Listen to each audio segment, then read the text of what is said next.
The opposition leader had threatened to name those he says are behind the alleged theft of Eurobond proceeds, and his 3-day ultimatum lapsed Wednesday.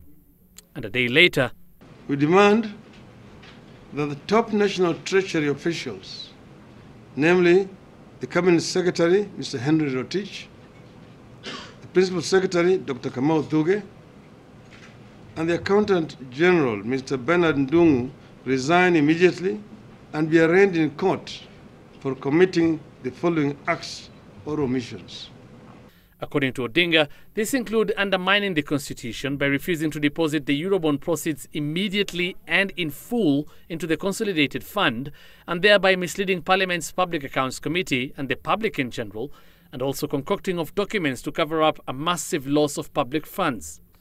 Rotich, Thugge and Ndungu are also in another list Odinga says are persons of interest in what he says is a saga of deceit, collusion and cover-up, including Chief of Staff and Head of Public Service Joseph Kinyua, Mohamed Nyaoga, the Chair of the Central Bank of Kenya Board, former CBK Governor Professor Njuguna Ndungu, and Controller of Budget Agnes Odhiambo, among others.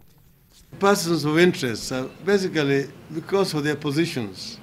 We demand that President Uhuru Kenyatta declares the Eurobond matter a national disaster, institute an independent international forensic audit to completely track and trace the whereabouts of the $999 million of the Eurobond proceeds that were not paid into the Consolidated Fund. The opposition leader says that out of the initial Eurobond proceeds of 174 billion shillings, 604.6 million equivalent to 53 billion shillings at the time, was wired to Standard Chartered Bank in London to repay a syndicated loan, while $395.4 equivalent to 34.6 billion shillings at the time, was transferred directly back to Kenya and deposited into the Consolidated Fund.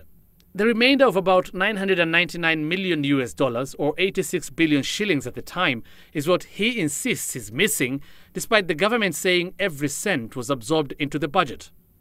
We are convinced that we are in the middle of a great con game, treachery and thievery by the agents of the Kenyan state working in cahoots with international actors.